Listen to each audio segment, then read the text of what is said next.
جامع آرزو by Mehwish Iftikhar mega episode 1۔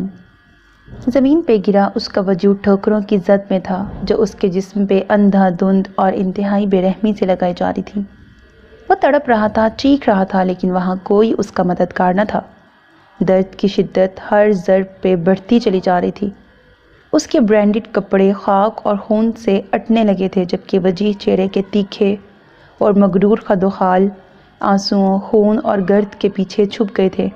رفتہ رفتہ اس کا جسم شل ہونے لگا تھا۔ مزاحمت دم توڑتی جا رہی تھی۔ ان کے جوتے اب بھی اسے رگید رہے تھے، لیکن درد میں وہ شدت نہ رہی تھی۔ سوئی جاگی کیفیت میں اس نے اپنے بے وزن وجود کو ہوا میں اٹھتا محسوس کیا تھا، اور اگلے ہی لمحے وہ پوری طاقت سے کچرے کے ڈھیر پہ پھینک دیا گیا تھا۔ اس کا سر بڑی زور سے کسی چیز سے ٹکرایا تھا، اور لبوں سے بے اختیار ایک کراہ نکلی تھی۔ بند ہوتی آنکھوں کے ساتھ ایک آخری احساس بڑی شدت سے اس کے اندر جاگا تھا، تعفن کا کری احساس، تعفن جو اس کے ناک اور منہ میں گھسنے لگا تھا، اس کے شاندار وجود سے لپٹنے لگا تھا۔ مگر سبز بیلوں سے ڈھکے خوبصورت سے بنگلے کے سیاہ گیٹ پر پہرا دیتے چوکیدار نے جانے پہچانے ہارن پر مستعدی سے آگے بڑھ کے گیٹ کھولا تھا، اور باہر منتظر کھڑی گاڑی سبک رفتاری سے اندر داخل ہوئی۔ سیدھی سامنے پورچ میں جا کھڑی ہوئی تھی۔ سلام بی بی۔ وہ پرس، لیپ ٹاپ اور دوائیاں اٹھائے باہر نکلی تو گیٹ بند کرتے دل شیر نے پلٹ کے اسے سلام کیا۔ وعلیکم السلام، کیسے ہو دل شیر؟ اس نے ہلکی سی مسکراہٹ لیے اپنے مخصوص نرم لہجے میں استفسار کیا۔ اللہ کا شکر ہے بی بی، جواباً وہ مسکرا کر بولا، تو وہ اس بات میں سر ہلاتی عمارت کے داخلی دروازے کی جانب چلی آئی، لیکن اس سے پہلے کہ اس کے ہاتھ دروازے کو چھو جاتے دروازہ اندر سے کھل گیا۔ السلام علیکم۔ ماما جان کے شفیق چہرے پہ نظر پڑتے ہی اس کے لب خود بخود مسکرا دیے۔ وعلیکم السلام، آج اتنی دیر کیوں ہو گئی تمہیں؟ دروازہ بند کرتے وہ اس کے پیچھے چلی آئی تھی۔ ان کے متفکر لہجے نے مہر کی مسکراہٹ گہری کرتی تھی۔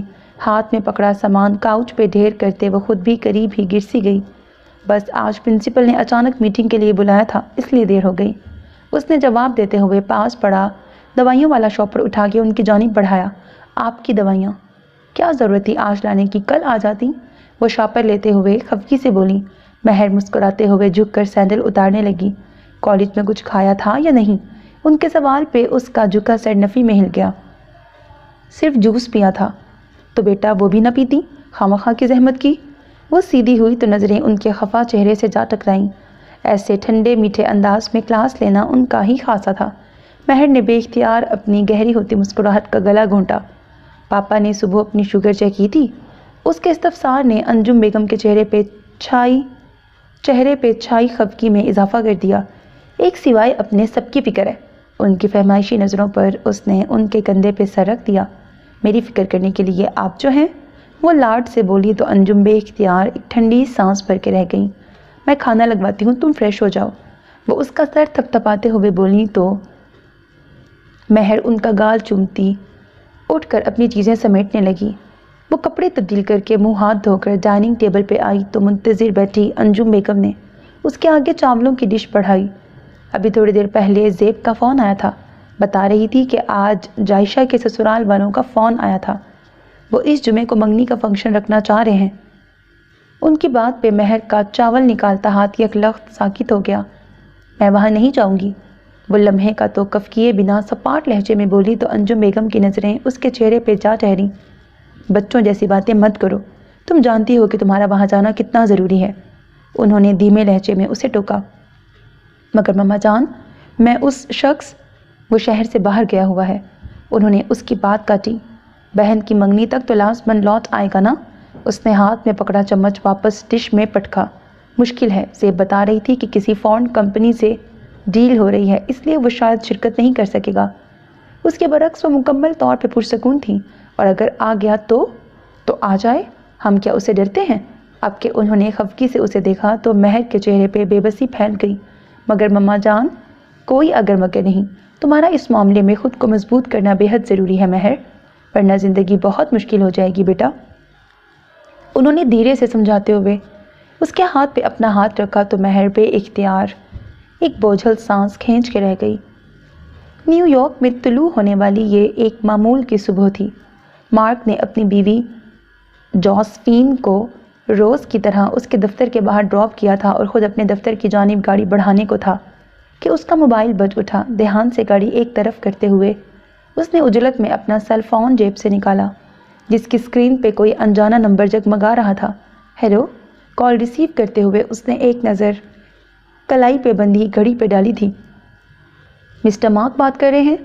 دوسری طرف سے کسی خاتون کی آواز آئی تو وہ بے اختیار چونک گیا۔ جی، میں کمیونٹی ہیلتھ کیئر سینٹر سے بات کر رہی ہوں۔ آپ کسی سیم نامی شخص کو جانتے ہیں؟ دوسری جانب سے سوال کیا گیا تو اس کے دل کی دھڑکن تیز ہو گئی۔ جی، وہ میرا دوست ہے۔ سب ٹھیک تو ہے نا؟ اس نے تشویش سے پوچھا، معذرت کے ساتھ، لیکن وہ ٹھیک نہیں ہے۔ آپ پلیز جتنی جلدی ہو سکے یہاں پہنچ جائیں۔ کیا؟ دوسری طرف سے ملنے والی اطلاع نے لہجہ بھر کو اس کے ہاتھ پاؤں پھلا دیے۔ اوکے، میں پہنچ رہا ہوں۔ آپ کس کمیونٹی سینٹر سے بات کر رہی ہیں؟ خود کو سنبھالتے ہوئے اس نے دریافت کیا، اور پھر دوسری جانب کا جواب سن کر اس نے آنن فانن گاڑی مطلوبہ سینٹر کی جانب موڑ دی۔ عصر کا وقت ہو رہا تھا۔ زیب بیگم نماز ادا کر کے ملازمہ کو چائے رکھنے کی ہدایت دیتی لاؤنج میں داخل ہوئی تو صوفے پر منہ بسورے بیٹھی جائشہ نے ان کی جانب دیکھا۔ امی، یہ کیا بات ہوئی بھلا؟ آپ لوگوں نے انہیں اگلے جمعے کے لیے کیوں نہیں کہا؟ بیٹا، اگلے ہفتے نوما واپس آسٹریلیا جا رہی ہے۔ تمہاری ساس کہہ رہی تھی کہ یہی 3-4 دن ہے ان کے پاس۔ انہوں نے اس کی ہونے والی نند کا حوالہ دیا تو جائشہ کو غصہ آ گیا۔ اور جو میرا بھائی یہاں نہیں ہے وہ؟ جاشی ٹھیک کہہ رہی ہے امی، حنان بھائی کے بغیر بھلا کیا اچھا لگے گا؟ نویرا نے بڑی بہن کی تائید کی۔ زیب ایک گہرا سانس لیتے ہوئے بولی، مجبوری ہے بیٹا، اب ہم انہیں منع تو نہیں کر سکتے نا، اور پھر تمہارے ڈیڈی نے حنان کے مشورے سے ہی حامی بھری ہے۔ بھائی نے تو ساری بات سن کے یہی کہنا تھا، مگر میں ان کے بغیر یہ فنکشن نہیں کرنے والی۔ جائشہ قطعی لہجے میں بولی، تم ایسا کرو، بھائی سے کہو کہ وہ ہر حال میں جمعے کی شام تک یہاں پہنچ جائیں، فنکشن اٹینڈ کریں اور پھر اگلے دن واپس چلے جائیں۔ نویرا نے اسے دیکھتے ہوئے مشورہ دیا تو زیب بیگم کا مطمئن دل یک لخت پریشان ہو گیا۔ کوئی ضرورت نہیں اسے پاگلوں کی طرح یہاں وہاں دوڑانے کی۔ ہم نے کون سا کوئی بہت بڑا فنکشن کرنا ہے، ایک چھوٹی سی تقریب ہونی ہے اور بس۔ لیکن امی، فضول کی بحث مت کرو جائشہ، حنان اگر جمعے تک فارغ ہو گیا تو پہنچ جائے گا، وہ کہہ چکا ہے تمہارے ڈیڈی سے۔ زیب قطعیت سے بولی تو دونوں بہنیں ایک دوسرے کو دیکھتی خاموش ہو گئیں۔ حیران پریشان بیٹھے مارک نے نظریں اٹھاتے ہوئے ایک بار پھر شیشے کی دیوار کے پار پٹیوں میں جکڑے اور مشینوں میں گھرے وجود کی جانب دیکھا، اور اس کا ذہن نئے سرے سے معوف ہونے لگا۔ وہ یعنی سیم اور نیو یارک کے ایک مخدوش بدنام زمانہ علاقے کے کچرے کے ڈھیر پہ اپنا نچلا ہونٹ دانتوں تلے دبائے وہ کتنی ہی دیر خالی و ذہنی کے عالم میں اسے تکتا رہا، اور پھر اس نے تھک کر بے اختیار اپنا سر تھام لیا۔ کچھ دیر قبل اپنی گاڑی اسپتال کی جانب دوڑاتے ہوئے اس نے کبھی خواب میں بھی نہیں سوچا تھا کہ وہاں اسے سیم اس درجے بری حالت میں ملے گا۔ اسے آئی سی یو میں دیکھ کر اس کے پیروں تلے سے زمین نکل گئی تھی، لیکن جب وہاں کی انتظامیہ کے ذریعے اسے وہاں پہنچانے والی خاتون کا بیان سننے کو ملا تھا، تب تو وہ سچ میں مارے حیرت کے سکتے میں آ گیا تھا، اور اس کی یہ بے یقینی تاحال برقرار تھی۔ وہ جتنی بار نظر اٹھا کے اس کے بے سدھ وجود کی طرف دیکھتا، اتنی ہی بار نئے سرے سے حیرت کے سمندر میں غوطہ زن ہو جاتا۔ اس وقت بھی اس کے کانوں میں ڈاکٹر کی آواز گونج رہی تھی جب انہوں نے پہل پوری بات اس کے گوش گزار کی تھی۔ انہیں یہاں ایک خاتون لے کے آئی تھی۔ یہ انہیں آج صبح اپنے گھر کی پچھلی گلی میں موجود کچرے کے ڈرمز کے درمیان کوڑے کے ڈھیر پر انتہائی زخمی حالت میں ملے تھے۔ ان کا کافی سے زیادہ خون بہہ چکا تھا، اس لیے ان کی حالت خاصی نازک تھی۔ ہم نے انہیں ٹریٹمنٹ دینے کے بعد ان کے کپڑوں کی تلاشی لی تھی، تب ہمیں ان کی جیب سے ایک واحد وزٹنگ کارڈ ملا تھا جس پہ mark and same private limited لکھا ہوا تھا۔ ان کے بازو پہ چونکہ سیم نام کا ایک ٹیٹو موجود تھا، اس لیے ہم سمجھ گئے تھے کہ یہ کارڈ انہی کے آفس کا ہے۔ اس کارڈ پہ لکھے نمبر سے ہی ہم نے آپ سے رابطہ کیا تھا، اور سدے شکر کہ آپ ہمیں وقت پہ مل گئے، ورنہ تو یہ کیس مزید الجھ جاتا۔ اور آنکھیں پھاڑے بیٹھے مارک کا منہ کھلا رہ گیا تھا۔ اس تفصیل نے حقیقتاً اس کی بولنے کی صلاحیت سلب کر لی تھی۔ ہم نے رولز کے مطابق ان کے بارے میں پولیس کو انفارم کر دیا ہے، وہ یہاں کچھ ہی دیر میں پہنچنے والی ہے۔ ڈاکٹر کی اگلی اطلاع پہ وہ بمشکل تمام اپنے سر کو اسپات میں ہلا پایا تھا۔ کیا آپ جانتے ہیں مسٹر مارک کہ یہ اس علاقے میں کیا کرنے گئے تھے؟ چند لمحوں کے توقف کے بعد ڈاکٹر نے اسے دیکھتے ہوئے سوال کیا تو اس کا سر میکانیکی انداز میں نفی میں ہل گیا۔ مجھے کچھ اندازہ نہیں۔ اس کی بات پہ ڈاکٹر نے ایک گہرا سانس لیا۔ اس کا مطلب ہے کہ اصل صورتحال ان کے ہوش میں آنے کے بعد ہی واضح ہوگی، انہوں نے پرسوچ لہجے میں کہا تو اس کے شل ہوتے ذہن میں سیم کی حالت کا احساس آگا۔ یہ کب تک ہوش میں آ جائے گا ڈاکٹر؟ کچھ کہہ نہیں سکتے، بلیڈنگ کی زیادتی کی وجہ سے اگلے 24 گھنٹے خاصے کریٹیکل ہیں۔ کوئی اندرونی چوٹیں تو نہیں ہے نا؟ اس نے پریشانی سے سوال کیا۔ سر کے پچھلے حصے میں خاصی گہری چوٹ آئی ہے، لیکن سکیننگ کے ذریعے پتہ چلا ہے کہ کوئی نقصان نہیں ہوا۔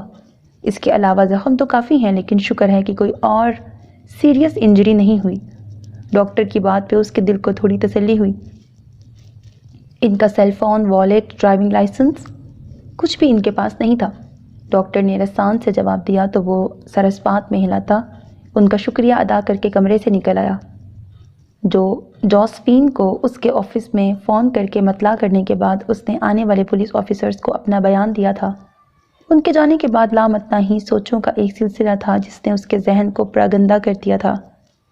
ان میں سب سے عجیب اور تلخ احساس اس کا کچرے کے ڈھیر پہ پایا جانا تھا۔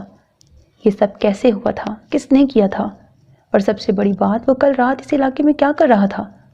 یہ وہ سوالات تھے جنہوں نے اس کے اندر ادھم مچا رکھا تھا، مگر فی الوقت اس کے پاس سوائے صبر اور انتظار کے کوئی دوسرا راستہ نہ تھا۔ منگنی کی تقریب کو زیب بیگم اور صغیر صاحب نے محدود پیمانے تک رکھنے کی کافی کوشش کی تھی، مگر نہ کرنے کے باوجود سبھی لوازمات اکٹھے ہوتے چلے گئے۔ نتیجتاً جمعے کی شام تک قاضی ولا میں رنگ و نور کی بھرپور تقریب منعقد ہو گئی تھی، جسے دیکھ کر جائشہ کا موڈ مزید خراب ہو گیا تھا۔ وہ صبح سے کتنی بار حنان سے رابطے کی کوشش کر چکی تھی، مگر نہ جانے ایسی کون سی مصروفیت تھی کہ وہ اس کا فون تک نہیں اٹھا رہا تھا۔ جائشہ کی فرمائش پہ اسے مہر اور نویرا نے مل کر گھر پر ہی تیار کیا تھا۔ دودھیا گلابی کامدانی سوٹ میں وہ کھلی کھلی سی بے حد اچھی لگ رہی تھی۔ اس کی تیاری سے فراغت پا کے مہر اپنے کپڑے اٹھائے واش روم میں گھس گئی۔ شاور لینے کے بعد اس نے اپنے سٹیپ میں کٹے چمکدار بالوں کو بلو ڈرائی کر کے کھلا ہی چھوڑ دیا تھا۔ مناسب میک اپ اور نازک سی ڈائمنڈ جیولری پہننے کے بعد وہ شیفون کے پرل آف وائٹ اور ڈل گولڈن سوٹ میں نظر لگ جانے کی حد تک خوبصورت لگ رہی تھی۔ مہمانوں کی آمد کے ساتھ ہر طرف پھیلی رونق میں اضافہ ہو گیا تھا۔ منگنی کی رسم کی ادائیگی کے لیے جائشہ کو لا کے اس کے ہونے والے منگیتر کے پہلو میں بٹھایا گیا تو محفل کو گویا 4 چاند لگ گئے۔ رسم کی ادائیگی کے بعد تصویروں کا سلسلہ چل نکلا، جس کے بعد مہمانوں کے لیے ارینج کیا گیا ڈنر لگا دیا گیا تھا۔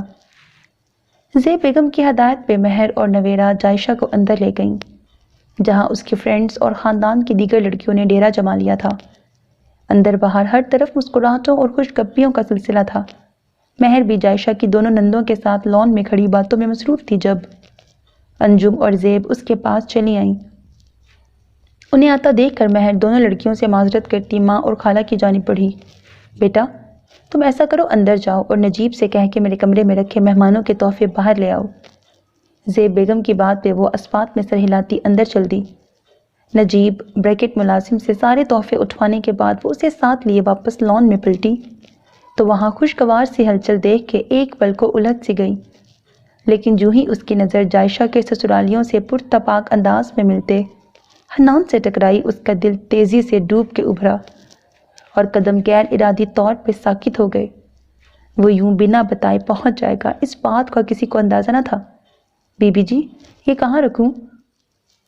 اسے اپنی جگہ پہ جمع دیکھ کے چیزیں اٹھائے کھڑے نجیب نے آہستگی سے سوال کیا تو وہ خود کو سنبھالتی سامنے لگے صوفوں کے درمیان میں رکھی میز کی جانب اشارہ کرتے ہوئے بولی، وہاں رکھ دو اور امی کو بتا دینا۔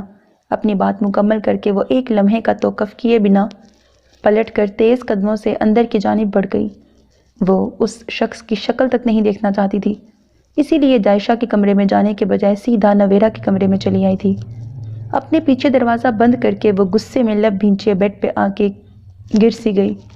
یہ شخص اس کی زندگی کا وہ سیاہ باب تھا جسے وہ چاہ کر بھی اپنی زندگی کی کتاب سے پھاڑ کر الگ نہیں کر سکتی تھی۔ اس شخص نے رشتوں پہ اعتبار کے لائق نہ چھوڑا تھا۔ وہ اس پل ہمیشہ کی طرح خود کو بہت بے بس اور کمزور محسوس کر رہی تھی، جس کے پاس کوئی راہ فرار نہ تھی۔ ذہن تھا کہ الجھتا چلا جا رہا تھا، تبھی باہر سے حنان کے ہنسنے اور نویرہ اور جائشہ کی حیرت سے بھرپور خوشگوار چہکاریں سنائی دے رہی تھیں۔ یقیناً وہ اندر جائشہ کے کمرے میں آ چکا تھا اور بھائی کو اچانک اپنے سامنے دیکھ کے دونوں خوشی سے کھل اٹھی تھی۔ باہر مچے ہنگامے نے اس کے اندر دکھ کی نئی لہر پیدا کر دی تھی۔ کون کہہ سکتا تھا کہ یہ وہی شخص ہے جس کی نظروں سے خود کو چھپانے کے لیے وہ اس کمرے کی تنہائی میں آ بیٹھی تھی، یا پھر ہر مرد ہی دوہرے معیار کا قائل ہوتا ہے، اپنی بہنوں بیٹیوں کے لیے کچھ اور دوسروں کی عزتوں کے لیے کچھ اور۔ موبائل کی اچانک بیل نے اس کی تلخ سوچوں کو بکھیر دیا تھا۔ گہرا سانس لیتے ہوئے اس نے پرس میں رکھا فون نکالا، جس کی اسکرین پہ انجم بیگم کا نام دیکھ کر اس کے لبوں پہ زخم خوردہ مسکراہٹ آن ٹھہری تھی۔ گنتی کے چند ناموں کے سوا بھلا اس کی فکر کرنے والا تھا ہی کون؟ کہاں ہو تم مہر؟ میں اور زیب کب سے تمہیں دیکھ رہے ہیں۔ اس کی جی ماں کے جواب میں وہ پریشانی سے بولی تو وہ دھیرے سے گویا ہوئی۔ میں اندر نویرہ کے کمرے میں ہوں۔ وہاں اکیلی کیا کر رہی ہو بیٹا؟ باہر آ کے سب کے درمیان بیٹھو۔ ان کے رسان سے کہنے پہ وہ چڑسی گئی۔ پلیز ماما جان، میں اس فضول شخص کی نظروں کا سامنا نہیں کرنا چاہتی۔ اس کی بات پہ انجم لمحے بھر کو خاموش ہو گئی۔ میں نے آپ سے کہا تھا کہ وہ لازماً پہنچے گا۔ جھنجھلاہٹ نے اسے غصے میں مبتلا کر دیا تھا۔ اچھا ٹھیک ہے، میں زیب سے کہتی ہوں کہ وہ تمہیں ڈرائیور کے ساتھ گھر بھجوا دے۔ وہ لمحے بھر کے توقف کے بعد بولی، حالانکہ وہ چاہتی تھی کہ مہر باہر آئے اور بالکل نارملی فنکشن اٹینڈ کرے، مگر بہرکیف وہ اس کے ساتھ زبردستی نہیں کر سکتی تھی۔ رفیق سے کہیے گا کہ وہ پورچ میں میرا انتظار کرے، میں 10-15 منٹ تک باہر آتی ہوں۔ اس نے ایک نظر دروازے کی جانب دیکھا۔ ٹھیک ہے، لیکن نکلنے سے پہلے مجھے کال کر دینا۔ جی۔ اس نے اسبات میں سر ہلاتے ہوئے گھڑی کی طرف دیکھا۔ رات کے 9:45 ہونے کو تھے۔ فون بند کر کے وہ دروازے کی جانب چلی آئی، جس کی دوسری طرف سے اب بھی ہنسنے بولنے کی آوازیں آ رہی تھیں۔ تقریباً 10 منٹ بعد باہر سے آتے شور میں کمی واقع ہوئی تو مہر نے آہستگی سے دروازہ کھولتے احتیاط سے باہر جھانکا اور راہداری خالی دیکھ کے بے اختیار اطمینان بھری سانس لیتی باہر نکل آئی۔ اپنے پیچھے دروازہ بند کرتی وہ تیز قدموں سے داخلی دروازے کے بجائے راہداری کے دوسرے سرے پر موجود دروازے کی جانب بڑھ گئی، جو گھر کے عقبی لان میں کھلتا تھا۔ وہاں سے وہ بآسانی کسی کی نظروں میں آئے بنا گھوم کر پورچ تک پہنچ سکتی تھی۔ محتاط انداز میں دروازہ کھول کے اس نے باہر نکل کر انجم بیگم کو کال ملائی۔ مما، میں جا رہی ہوں۔ اچھا ٹھیک ہے، تمہارے پاپا سے میں نے کہہ دیا ہے کہ تمہارے سر میں شدید درد ہے، اس لیے زیب تمہیں ڈرائیور کے ساتھ گھر بھجوا رہی ہے۔ ان کے سمجھانے پر مہر نے ہنکارا بھرتے ہوئے فون بند کر دیا۔ اپنوں کے درمیان سے یوں چوری چھپے نکلنا اس کے اندر افسردگی کے ساتھ غم و غصے کی شدید لہر برپا کر گیا تھا۔ اسے خود پہ، اپنی بے بسی پہ اور سب سے بڑھ کے اسے ان حالات تک پہنچانے والے پہ بے انتہا غصہ آ رہا تھا۔ لب بھینچے وہ اپنے دھیان میں آگے بڑھی تھی، لیکن جو ہی اس کی نظر سامنے کو اٹھی تھی، اس کا دل دھک سے رہ گیا۔ اس کے مقابل عمارت کی دوسری جانب سے بلیک 2 پیس میں ملبوس حنان پینٹ کی جیبوں میں ہاتھ ڈالے دھیرے دھیرے قدم اٹھاتا اسی کی طرف آ رہا تھا۔ جانتا تھا کہ مجھے اچانک سامنے پا کر تم یوں ہی فرار کی راہ اختیار کرو گی، لیکن جانے حنان، تم ہمیشہ یہ بات بھول جاتی ہو کہ تمہارے معاملے میں میں ایک تیسری آنکھ بھی رکھتا ہوں، اور وہ آنکھ میں کبھی بند نہیں کرتا۔ اس سے محض چند فٹ کے فاصلے پہ رکتے ہوئے وہ گمبھیر لہجے میں کہتا، استہزائیہ انداز میں مسکرایا تو مہر کی ہتھیلیاں پسیج گئیں۔ وہ اس سے اس درجے چوکسی کی امید نہیں رکھتی تھی۔ پھر کہو، کیسا لگا میرا سرپرائز؟ دونوں سرپرائز؟ اس کے اڑے اڑے چہرے پہ نگاہیں جمائے وہ ہنس اٹھاتے ہوئے بولا۔ مہر نے کڑی نظروں سے اس کے تیور دیکھے اور بنا کوئی جواب دیے پلٹ کر واپس اندر جاتے دروازے کی جانب بڑھی ہی تھی کہ اس کی کلائی حنان کی مضبوط گرفت میں آ گئی۔ ہاتھ چھوڑو میرا! اشتعال سے پلٹتے ہوئے اس نے غصے سے حنان کی طرف دیکھا۔ تمہیں معلوم ہے تمہاری یہ ضد، یہ گریز میری محبت کو اور بھی ہوا دیتا ہے، اتنی ہوا کہ مجھے تم سے ہی نفرت ہونے لگتی ہے۔ دل چاہتا ہے تمہیں توڑ مڑوڑ کے وہاں پھینک دوں جہاں سے تمہارا خیال تک واپس نہ آئے۔ لبوں پہ یہ زہر خود مسکراہٹ اور آنکھوں میں عجیب سی برودت لیے اس نے مہر کی کلائی پہ اچانک اتنا دباؤ بڑھایا کہ اس کی چیخ نکل گئی۔ حنان! کیوں درد ہوا جانے حنان؟ اس کے چہرے سے چھلکتی تکلیف کو دیکھتے ہوئے اس نے مسکرا کے پوچھا، اور پھر اپنی گرفت ڈھیلی کرتے ہوئے بے اختیار اس کا سرخ پڑتا ہاتھ لبوں سے لگا لیا۔ بہت بہت خوبصورت لگ رہی ہو۔ اس کی یہ حرکت اتنی اچانک اور اتنی غیر متوقع تھی کہ مہر کا پورا وجود سناٹے میں آ گیا، لیکن محض لمحے بھر کے لیے۔ اگلے ہی پل اس کے اندر گویا وحشت سی بھر گئی۔ اس کا دایاں ہاتھ گھوما، مگر اس سے پہلے کہ حنان کے چہرے پہ اپنا نشان چھوڑتا اس نے ہوا میں ہی مہر کا ہاتھ روک لیا۔ یہ غلطی کبھی مت کرنا ورنہ بہت پچھتاؤ گی، سرد لہجے میں کہتے ہوئے اس نے جھٹکے کے انداز میں اس کے دونوں ہاتھ چھوڑ دیے تو وہ اسے کھا جانے والی نظروں سے گھورتی تیزی سے پیچھے ہٹی۔ حنان قاضی، اپنے اندر کی غلاظت کو اپنی ذات تک محدود رکھو۔ الفاظ وہ بولو جن کی چبھن کو بعد میں برداشت کر سکو، کیونکہ میں اپنی توہین کرنے والوں کو اتنی آسانی سے معاف نہیں کیا کرتا۔ اس کی بات پہ مہر کے لبوں پہ طنزیہ مسکراہٹ پھیل گئی۔ توہین ان کی ہوا کرتی ہے جن کی کوئی عزت ہو۔ اپنے گھر میں نقب لگانے والے بے ایمان کو تو کوئی لٹیرا بھی عزت کی نگاہ سے نہیں دیکھتا۔ کیا شعلہ بیانی ہے، بہت خوب۔ اس نے بھویں اچکاتے ہوئے پینٹ کی جیبوں میں ہاتھ ڈالے۔ لگتا ہے خاصی ہمت بندھائی گئی ہے، لیکن ایک بات یاد رکھنا، تم اور تمہاری یہ دونوں زمینی نگہبان اگر چاہیں بھی تو تمہیں مجھ سے چھین نہیں سکتی۔ تم نے مجھے پایا ہی کس دن تھا؟ مہر نے تمسخرانہ نظروں سے اس کی طرف دیکھتے ہوئے دو بدو جواب دیا تو حنان ایک پل کو واقعی لاجواب ہو گیا۔ اس کے چہرے پہ پھیلتی ناگواری مہر کو اندر تک پرسکون کر گئی۔ حنان صاحب، حقیقت آپ کے نہ ماننے سے بدل نہیں جائے گی، اور حقیقت یہ ہے کہ مہر کی زندگی میں کسی حنان قاضی کی کوئی گنجائش نہیں۔ اس لیے عقل مندی اسی میں ہے کہ آپ اپنی ہار تسلیم کر لیں اور میرے راستے سے ہمیشہ کے لیے ہٹ جائیں۔ حقیقت تو تمہارے نہ ماننے سے بھی نہیں بدلے گی جانے حنان، کیونکہ ایک حقیقت تو یہ بھی ہے کہ بے نشان لوگوں کو اتنے بڑے بڑے دعوے زیب نہیں دیتے۔ اتنی کاری ضرب پہ مہر کا سارا خون چہرے پہ سمٹ آیا تھا۔ اس لیے عقل مندی کا تقاضا یہی ہے کہ خود کو خوشگمانی کی اس تصوراتی دنیا سے باہر نکال کر ہمیشہ کے لیے میرا ہاتھ تھام لو۔ کاٹ تار مسکراہٹ لبوں پہ سجائے اس نے اپنا ہاتھ مہر کی جانب پھیلایا۔ اس کا ایک ایک لفظ مہر کے اندر چنگاریاں سی بھر گیا تھا کہ ہاتھ تھامنے سے بہتر ہے میں تا عمر یوں ہی بے نشان کھڑی رہوں، کیونکہ تم میری زندگی کا وہ ناسور ہو حنان قاضی جس نے میرا رشتوں پر سے اعتبار ہی ختم کر دیا ہے۔ میں تم سے نفرت کرتی ہوں، شدید نفرت۔ اس کی آنکھوں میں دیکھتی وہ ایک جھٹکے سے پلٹ کر اندر جاتے دروازے کی جانب بڑھی تھی، لیکن اس سے پہلے کہ اس کے قدم دہلیز پار کرتے حنان کی سرد آواز نے لہجہ بھر کو اس کی رفتار دھیمی کر دی تھی۔ نفرت کا یہ اظہار تمہیں بہت مہنگا پڑے گا مہر بی بی۔ اب دیکھنا میں تمہاری ہر خوش فہمی کی کیسے دھجیاں اڑاتا ہوں۔ اور مہر کا دل اس کی بات پہ تیزی سے ڈوب کے ابھرا تھا، مگر وہ بنا رکے دروازہ کھول کے اس کی نظروں سے اوجھل ہو گئی۔ تاریک انجان گلیوں میں اندھا دھند بھاگتے ہوئے اس نے خوف زدہ نظروں سے پلٹ کر پیچھے دیکھا تھا، اور ان خوفناک بھوکے کتوں کو اپنے پیچھے پوری رفتار سے آتا دیکھ کے اس کا سارا وجود کانپ اٹھا تھا۔ ایک جھٹکے سے رخ موڑتے ہوئے اس نے وحشت زدہ نظروں سے ارد گرد موجود بند دروازوں اور کھڑکیوں کو تکتے ہوئے چلا کر مدد کی استدعا کی تھی، لیکن اس کی صدا ان ویران گلیوں میں گونج کر واپس لوٹ آئی تھی۔ اس کی ٹانگیں بھاگ بھاگ کر شل ہونے لگی تھیں۔ بے تحاشا پھولتی سانس اور جلتا حلق اس کی برداشت کو آخری حد پہ لے آیا تھا۔ اس کی رفتار کم ہونے لگی تھی۔ رال ٹپکاتے گراتے ہوئے کتے قریب آنے لگے تھے۔ تبھی اچانک سامنے ایک دروازہ نمودار ہوا تھا جو اس کی مدد کے لیے کھول دیا گیا تھا۔ کھلا دروازہ دیکھ کے اس کے پست ہوتے وجود میں نئی جان پڑ گئی تھی۔ وہ دیوانہ وار اپنی پہلی اور شاید آخری پناہ گاہ کی جانب بھاگنے لگا تھا۔ اس کے قدموں نے دہلیز کو چھو لیا تھا، لیکن اندر جانے کے بجائے وہ وہیں ساکت ہو گیا تھا۔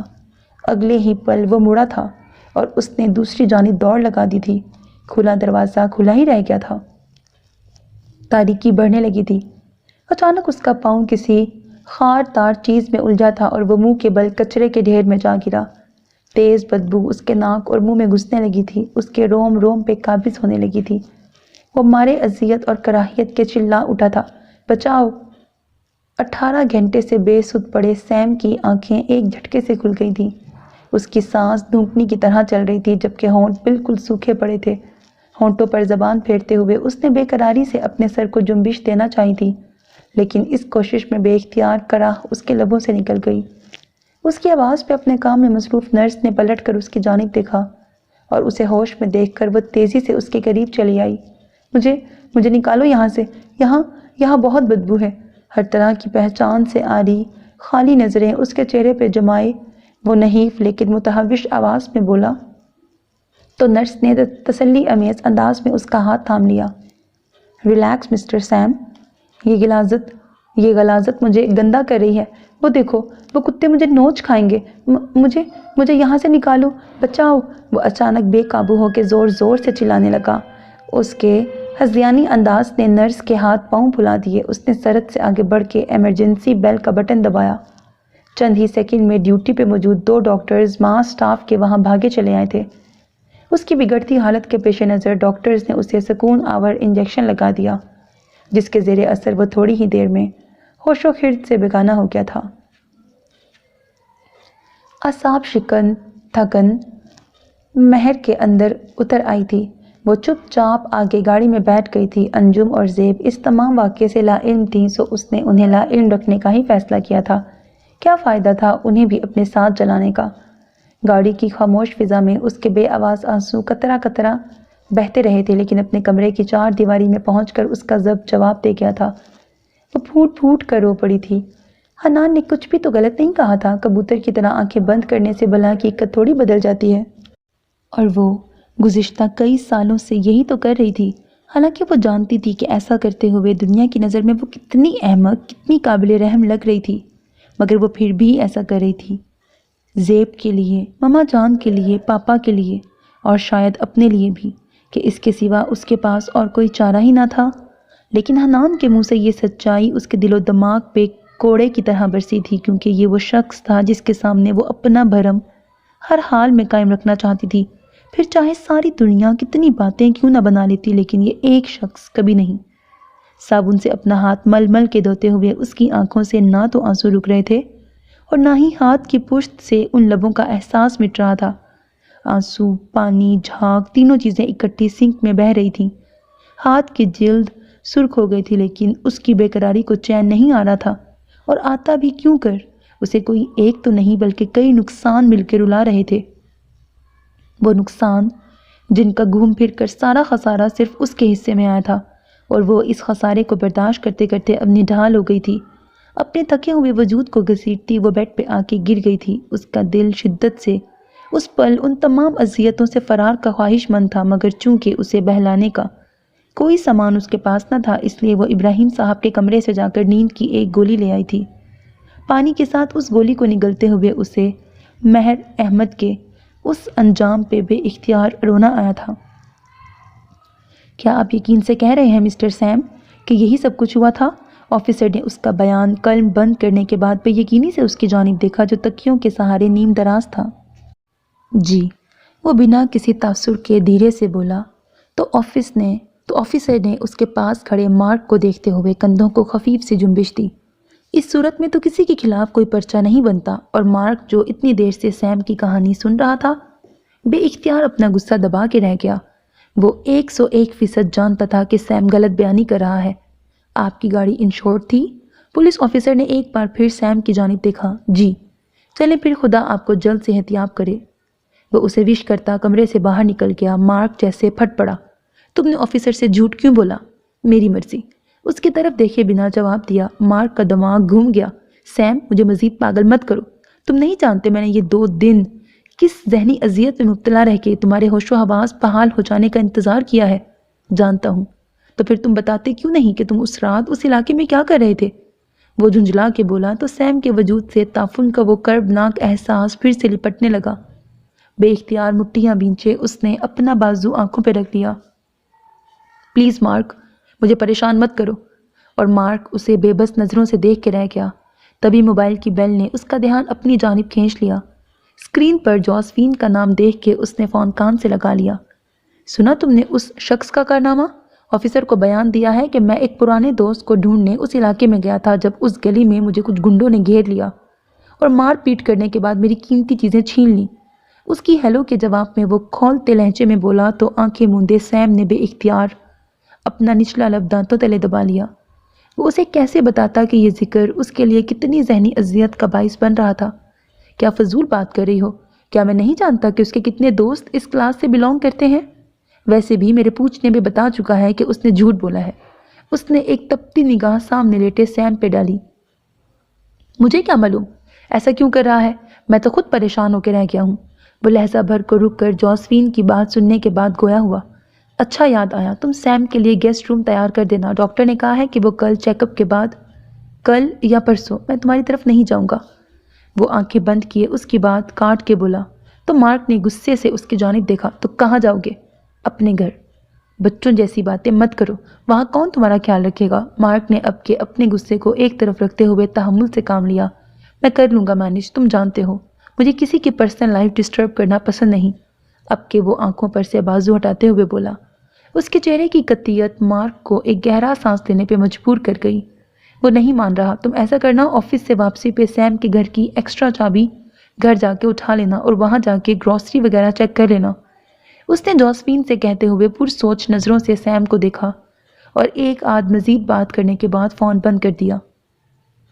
تم جانتے ہو، تم ضدی اور منمانی کرنے والے تو پہلے ہی تھے، لیکن اس ایکسیڈنٹ کے بعد سے تو تمہارا رویہ بہت عجیب ہو گیا ہے۔ اس پر نظریں جمائے وہ دھیرے دھیرے قدم اٹھاتا سیم کے سرانے آ کھڑا ہوا تو وہ ایک بوجھل سانس لیتا چہرہ جھکا گیا۔ کیا بات ہے سیم، سب ٹھیک تو ہے نا؟ اس کی خاموشی مارک کو تشویش میں مبتلا کر گئی تھی۔ یہ خاموشی اس کی آزاد شوخ و شنگ طبیعت کے بالکل برعکس تھی۔ یہ تو مجھے بھی نہیں معلوم کہ سب ٹھیک ہے یا نہیں، وہ دل گرفتی سے فقط اتنا ہی کہہ پایا تھا۔ اپنے اندر اتر آنے والے خوف کو فی الوقت زبان دینے کا اس میں حوصلہ نہ تھا۔ کیا مطلب؟ مارک نے چونکتے ہوئے اسے دیکھا۔ کوئی مطلب نہیں، میں خود نہیں جانتا مجھے کیا ہو رہا ہے، دھیرے سے کہتے ہوئے اس نے پھر سے آنکھوں پہ بازو رکھ لیے۔ اس کے ناقابل فہم انداز نے مارک کو پریشان کر دیا۔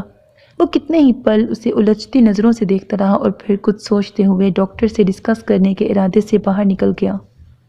اس کی غیر موجودگی کے احساس پہ سیم نے آہستگی سے اپنی آنکھیں کھول دیں۔ اس کی بجھی بجھی سی خالی نگاہیں بے تاثر انداز میں سامنے دیوار پہ جا ٹھہری تھیں، سفید سیدھی اور سپاٹ دیوار۔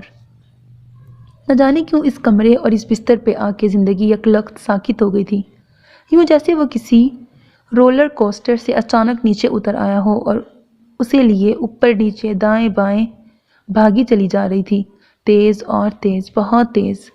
اور اب جو یہ شور مچاتا گوتے کھاتا سفر ایک جھٹکے سے رکا تھا تو وہ خود بھی بھونچکا کے رہ گیا تھا، وہموں اور اندیشوں میں گرا، ایک دم اکیلا۔ حالانکہ اس کی زندگی کا محور اور مرکز تو ہمیشہ سے صرف اس کی اپنی ذات ہی رہی تھی، پھر ایسے میں اس زندگی میں یکایک یہ تنہائی کا احساس کہاں سے اتر آیا تھا؟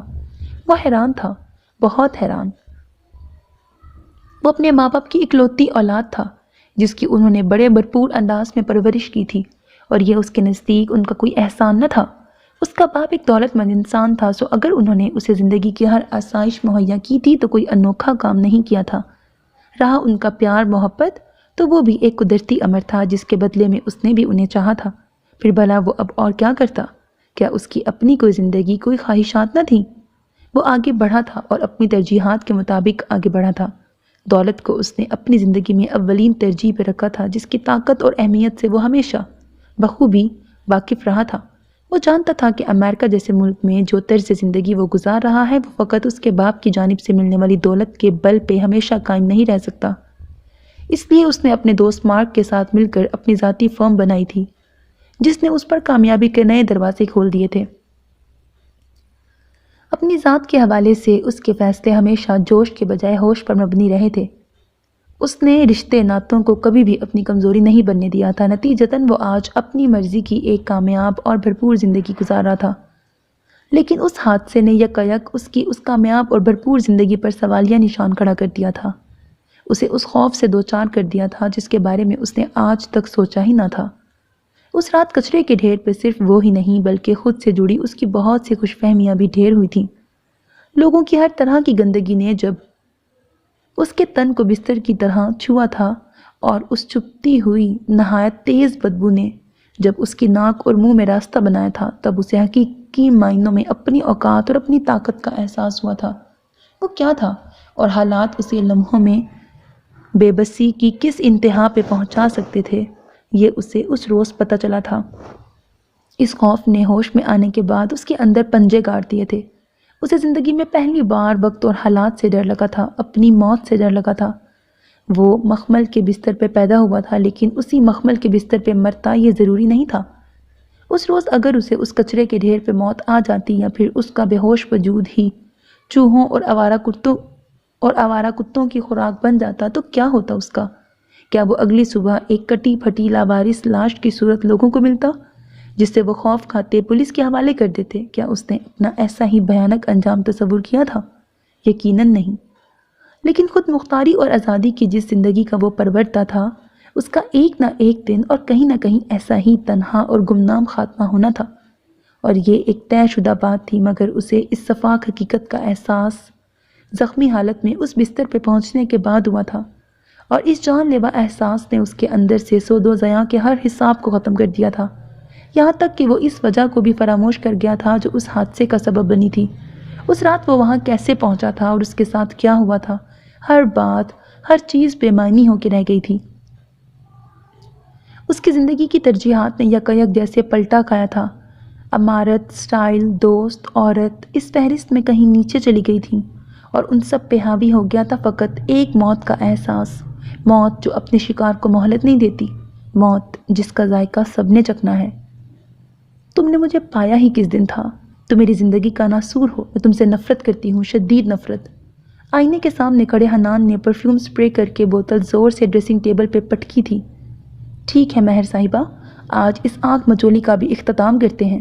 اس نے ایک آخری نظر خود پہ ڈالی اور مطمئن سا کمرے سے نکل کر نیچے ڈائننگ روم کی جانب چلا آیا، جہاں اس وقت سبھی گھر والے ناشتہ کرنے میں مصروف تھے۔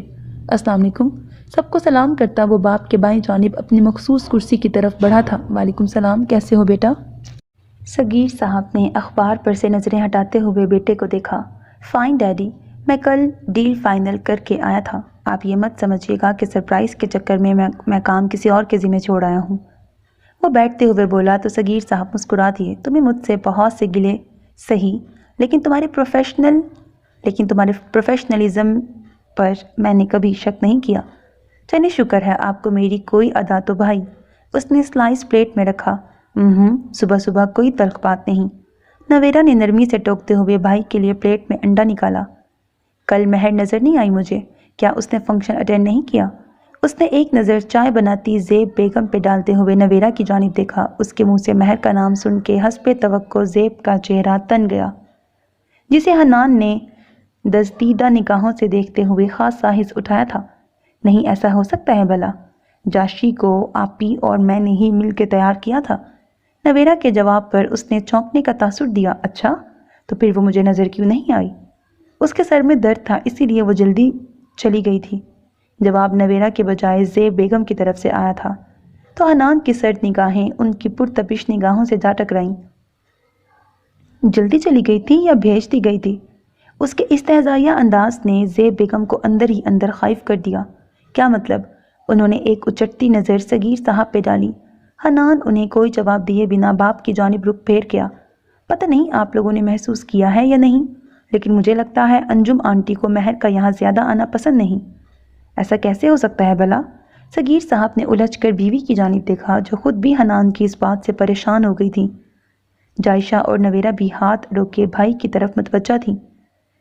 ایسا ہی ہو رہا ہے، انفیکٹ مجھے تو مہر بھی ڈپریشن کا شکار لگنے لگی ہے۔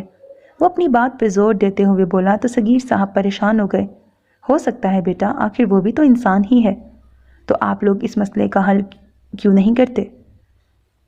اور زیب لمحے میں بھاپ گئیں کہ وہ کس ارادے کے تحت یہ ساری گفتگو کر رہا تھا۔ اگر صغیر قاضی اور دونوں بچیاں وہاں موجود نہ ہوتیں تو وہ اس لڑکے کا دماغ ٹھکانے لگا دیتی۔ اندر ہی اندر کھولتے ہوئے انہوں نے فوراً سے پیشتر مداخلت ضروری سمجھی تھی۔ وہ اپنے مسئلے خود حل کر سکتے ہیں۔ آپ شاید بھول رہی ہیں، یہ ہمارا بھی مسئلہ ہے۔ رہی انجم آنٹی اور ابراہیم انکل، تو ان لوگوں کی نیت اگر حل کرنے کی ہوتی تو بہت پہلے اس معاملے کو حل کر چکے ہوتے۔ حنان نے پلٹ کر جتایا تو زیب نہ چاہتے ہوئے بھی خاموش ہو گئیں۔ ان کی خاموشی پر حنان کی آنکھوں میں کاٹ دار چمک بھر گئی، جسے زیب بیگم کے سوا وہاں بیٹھا کوئی بھی شخص محسوس نہیں کر سکتا تھا۔ مارے ضبط کے ان کے لب سختی سے ایک دوسرے میں پیوست ہو گئے تھے۔ ویسے اگر دیکھا جائے زیبی، تو حنان ٹھیک کہہ رہا ہے، ہمیں اب اس بارے میں آپا اور بھائی جان سے بات کرنی چاہیے۔ اور باپ کی بات پہ حنان کا دل چاہا تھا کہ وہ کہا لگا کے ہنس پڑے۔ اس کی تمسخر اڑاتی نظریں بے اختیار زیب بیگم کی جانب اٹھی تھیں، جنہیں انہوں نے کمال حوصلے سے نظر انداز کر دیا تھا۔ کوئی فائدہ نہیں صغیر صاحب، مہر اس معاملے میں کچھ بھی سننے کو تیار نہیں۔ وہ بچی ہے زیبی، اور ابھی اتنی دور اندیش نہیں ہوئی کہ اس کے فیصلوں کو ہم حتمی مان کر خاموش بیٹھے رہیں۔ وہ قدرے خفگی سے گویا ہوئے تو زیب گہرا سانس لیتے ہوئے بولی، چلیں ٹھیک ہے، نہیں مانتے اس کی بات، لیکن آپ نے سوچا ہے اس زور زبردستی کا کیا نتیجہ نکلے گا؟ جو بھی نکلے گا موجودہ صورتحال سے تو بہتر ہی ہوگا۔ انہوں نے چائے کی پیالی اپنی جانب سرکائی۔ تم آج آپا کو انفارم کر دینا کہ کل ہم ان کی طرف چکر لگائیں گے۔ اس کے علاوہ کچھ بھی کہنے کی ضرورت نہیں، جو بھی بات ہوگی روبرو ہوگی۔ ان کے حتمی لہجے پہ زیب بیگم نے پریشان نظروں سے شوہر کی جانب دیکھا تھا، جبکہ حنان کا دل اپنی اس فتح پہ اندر تک سرشار ہو گیا تھا۔ بات نے بہت جلدی اور بہت آسانی سے اس کی مرضی کا رخ لے لیا تھا۔ اس نے ایک فاتحانہ نگاہ زیب بیگم کے مضطرب چہرے پہ ڈالی اور لبوں پہ در آنے والی کاٹ تار مسکراہٹ کا گلا گھونٹنے کو چائے کا کپ اٹھا کے لبوں سے لگا لیا تھا۔ ڈاکٹر نے سیم کی ذہنی حالت کو اس کے ساتھ پیش آنے والے حادثے سے منسوب کرتے ہوئے ذہنی دباؤ کا نتیجہ قرار دیا تھا، جو اس کے بقول رفتہ رفتہ ہی زائل ہوتا۔ ڈاکٹر کی بات سے مارک کو خاصا اطمینان ہوا تھا، جو تھوڑی دیر مزید ہسپتال میں ٹھہرنے کے بعد آفس چلا آیا تھا۔ سیم کی غیر موجودگی کے باعث کام کا سارا بوجھ اس پہ آ پڑا تھا۔ وہ ان 2.5-3 دنوں میں ہسپتال اور دفتر کے درمیان حقیقتاً گھن چکر بن کے رہ گیا تھا، لیکن اس کے باوجود اس کے ماتھے پہ شکن تک نہ آئی تھی۔ وجہ اس کی حد سے زیادہ پرخلوص اور نرم طبیعت تھی۔ وہ خود سے جڑے سبھی لوگوں کا، جن میں اس کے دوست بھی شامل تھے، خیال رکھنا اپنا اخلاقی فرض سمجھتا تھا۔ اسے دیکھ کر یوں لگتا تھا جیسے مغرب کے سرد سینے میں مشرق اقدار نے پر حدت الاؤ روشن کر دیا ہے۔ اس کی اس درجے جذباتی طبیعت کا سیم اکثر مذاق اڑایا کرتا تھا، لیکن وہ برا مانے بغیر مسکرا دیا کرتا۔ ابھی بھی وہ کام کرتے ہوئے مسلسل اسی نکتے پہ سوچ رہا تھا کہ آیا اسے اس حادثے کے بارے میں سیم کے والدین کو آگاہ کرنا چاہیے یا نہیں، جب اس کے سیل پہ آنے والی جوزفین کی کال نے اس کا دھیان بٹا دیا تھا۔ ہاں جوزی کہو۔ میگی، تم جلدی سے سیم کے گھر پہنچو، یہاں بہت گڑبڑ ہو گئی ہے۔ جوزفین کی گھبرائی ہوئی آواز نے مارک کو پریشان کر دیا تھا۔ کیسی گڑبڑ؟ اس نے متفکر لہجے میں سوال کیا۔ مارک، یہاں چوری ہو گئی ہے۔ کیا؟ وہ ایک جھٹکے سے اپنی جگہ سے اٹھ کھڑا ہوا تھا۔ آپا، میری کچھ سمجھ میں نہیں آ رہا کہ اب کیا ہوگا۔ اگر بھائی جان نے بھی صغیر صاحب کی تائید کی تو ہم کیا کریں گے؟ روتی ہوئی زیب نے بے اختیار اپنا سر تھام لیا۔ صغیر قاضی اور حنان کی دفتر روانگی کے بعد زیب ہائی بلڈ پریشر کا بہانہ کیے کمرے میں چلی آئی تھیں۔ اندر آنے کے بعد انہوں نے ملازمہ سے کارڈ لیس منگوا کر بہن کو فون ملایا تھا اور صغیر صاحب کے پیغام سے لے کے پوری بات ان کے گوش گزار کر دی تھی۔ اگر نہیں، وہ یہی کریں گے، میں جانتی ہوں، انجم دل گرفتہ لہجے میں بولی تو زیب بیگم رونا بھول گئی۔ ہائے آپا، اب پھر ہم کیا کریں؟ ان کی پریشانی سوا ہو گئی تھی۔ انجم نے بے اختیار ایک گہرا سانس لیا۔ کرنا کیا ہے؟ ہم مکمل طور پر بے بس ہیں زیبی۔ سچ پوچھو تو میرے پاس صغیر کے کسی سوال کا کوئی جواب نہیں۔ تو پھر کل کیا ہوگا؟ ان کے آنسو پھر سے بہہ نکلے۔ اللہ جانے، بوجھل انداز میں کہتی وہ پل بھر کو رکی۔ ویسے زیبی، اگر دیکھا جائے تو اس مسئلے کا کوئی نہ کوئی حل تو نکالنا ہی پڑے گا۔ ہم کب تک آنکھوں پہ پٹی باندھے حقیقت کو نظر انداز کرتے رہیں گے؟ انہوں نے انتہائی حوصلے سے بہن کو سمجھایا۔ آپ کا کیا خیال ہے؟ کیا میرا دل نہیں چاہتا کہ مہر کی ہر تکلیف کا خاتمہ ہو جائے؟ انہوں نے دوپٹے سے آنسو صاف کیے۔ لیکن اس کے بعد کیا ہوگا یہ بھی تو سوچیں۔ ہونا کیا ہے؟ اگر حنان مہر سے اتنی ہی محبت کا دعوے دار ہے تو ٹھیک ہے، اسے بھی آزما لیتے ہیں۔ وہ دھیرے سے بولی تو زیب تلخی سے مسکرا دی۔ یہ محبت نہیں، صرف ضد ہے، زیر کرنے کی ہوس ہے، اور آپ یہ بات اچھی طرح سے جانتی ہیں۔ برسوں کے آزمائے ہوئے کو بھلا کیا آزمانا آپا؟ اور مہر، آپ کا کیا خیال ہے کہ وہ اس کے لیے مان جائے گی؟ وہ تو اس کے سائے تک سے دور بھاگتی ہے، وہ کبھی بھی حنان کے لیے راضی نہیں ہوگی۔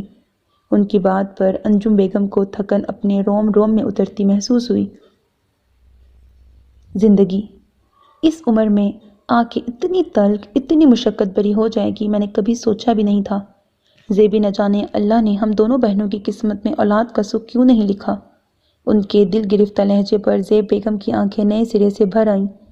میں اگر حنان کے آج کے عمل دخل اور کوشش کو ایک طرف رکھ دوں، تب بھی صغیر نے ایک نہ ایک دن تو یہ سوال اٹھانے ہی ہیں۔ پھر کیوں نہ ابھی صحیح، تم آنے دو اسے، دیکھتے ہیں کل ابراہیم کیا جواب دیتے ہیں۔ اور مہر، زیب کو فکر لاحق ہوئی، اسے میں فی الوقت پریشان نہیں کرنا چاہتی، بات تو ویسے بھی ہم چاروں کے درمیان ہی ہونی ہے، لیکن میں آج حنان سے ضرور بات کروں گی۔ زیب کے تصور میں اس کا سرشار چہرہ اور جتاتی نظریں گھومی تو ان کا غصہ پھر سے تازہ ہو گیا۔ کیا فائدہ، کیوں اپنا خون جلاتی ہو؟ انجم بیگم نے سمجھانا چاہا۔ نہیں آپا، آج جو اس لڑکے نے کیا ہے، اس کے بعد مجھے ہر حال میں اس سے بات کرنی ہے، جیسی تمہاری مرضی۔ ان کے قطعی لہجے پہ وہ فقط اتنا ہی کہہ پائی تھی۔ سیم کے بیڈ روم میں مارک گنگ سا دونوں ہاتھوں سے سر تھامے بیڈ پہ بیٹھا تھا۔ اس کی سمجھ میں نہیں آ رہا تھا کہ اپنی بے خبری پہ خود کو کوسے یا سیم کے راز داری برتنے پر اس سے سوال کرے۔ دھیرے سے سر اٹھاتے ہوئے اس نے بے یقینی سے ایک بار پھر سائڈ ٹیبل پہ رکھے فوٹو فریم کی طرف دیکھا اور اس کے لب سختی سے ایک دوسرے میں پیوست ہو گئے تھے۔ جوسفین کی کال سننے کے بعد وہ اندھا دھند گاڑی دوڑاتا سیم کے اپارٹمنٹ پہنچا تھا۔ طرح طرح کے وہمے اور وسوسے سارا راستہ اسے پریشان کرتے رہے تھے۔ یہ سب آخر ہو کیا رہا تھا؟ جوزی اسے پریشانی کے عالم میں اپارٹمنٹ کے باہر ہی ٹہلتی نظر آئی۔ مارک کو دیکھ کر وہ بے اختیار اس کی جانب لپکی تھی۔ جوسفین کا ہاتھ تھامے وہ گھر کے اندر چلا آیا۔ اس کی توقع کے برعکس اندر کسی قسم کی کوئی بے ترتیبی نہ تھی، بلکہ پہلی نظر میں کہیں کسی گڑبڑ کے آثار نہ تھے، مگر جوسفین کے بتانے پر اسے بہت سی قیمتی چیزیں اپنی جگہ سے غائب نظر آنے لگی تھیں۔ کام واقعی نہایت اطمینان اور طریقے سے کیا گیا تھا، یوں جیسے آنے والے کو سیم کی اچانک آمد کا کوئی دھڑکا نہ ہو۔ تو کیا چور یہ جانتا تھا کہ سیم زخمی ہے یا زخمی حالت میں اسپتال میں پڑا ہے؟ اور کیا یہ ممکن تھا کہ سیم کے ساتھ ہونے والے حادثے اور گھر میں ہونے والی چوری کے پیچھے ایک ہی شخصیت ملوث تھی؟ اس خیال نے مارک کو چونکا دیا تھا۔ دھڑکتے دل کے ساتھ وہ سیم کے بیڈ روم کی جانب بھاگا تھا تاکہ اس کی الماری میں موجود لاکر کو چیک کر سکے۔ ناسمجھی کے عالم میں جوسفین بھی اس کے پیچھے لپکی تھی۔ ڈریسنگ روم میں موجود دیوار گھیر الماری کھول کر اس نے لاکر کو چھوا تھا اور وہاں آٹومیٹک کوڈ والا سسٹم دیکھ کے اس نے بے اختیار اطمینان بھرا سانس لیا تھا۔ شکر ہے یہ تو محفوظ رہا۔ جوسفین نے بھی شکر کا کلمہ ادا کیا۔ مارک اب ایک ایک کر کے باقی خانے اور دراز کھول کے دیکھ رہا تھا۔ اب ان میں سے کیا کچھ غائب ہے یہ تو سیم ہی بتا سکتا ہے۔ جوسفین نے کہتے ہوئے آگے بڑھ کر الماری کا آخری پٹ کھولا۔ یہ کس کے کپڑے ہیں؟ ترتیب سے لٹکے لیڈیز ڈریسز کو دیکھتے ہوئے وہ ایک پل کے لیے ٹھٹک گئی تھی۔ اس کی بات پہ مارک سب کچھ چھوڑ چھاڑ اس کے پیچھے آ کھڑا ہوا اور بغور سامنے لٹکے کپڑوں کو دیکھنے لگا۔ کیا پتہ سوزی کے ہوں؟ اس نے خیال آرائی کی۔ سوزی کے؟ اور اتنے سستے سے کپڑے؟ جوسفین نے پلٹ کر اسے دیکھا اور ہاتھ بڑھا کے ایک شرٹ کی آستین اونچی کرتے ہوئے مارک کو دکھائی۔ تو پھر یہ کس کے ہو سکتے ہیں؟ مارک کی آنکھوں میں الجھن در آئی۔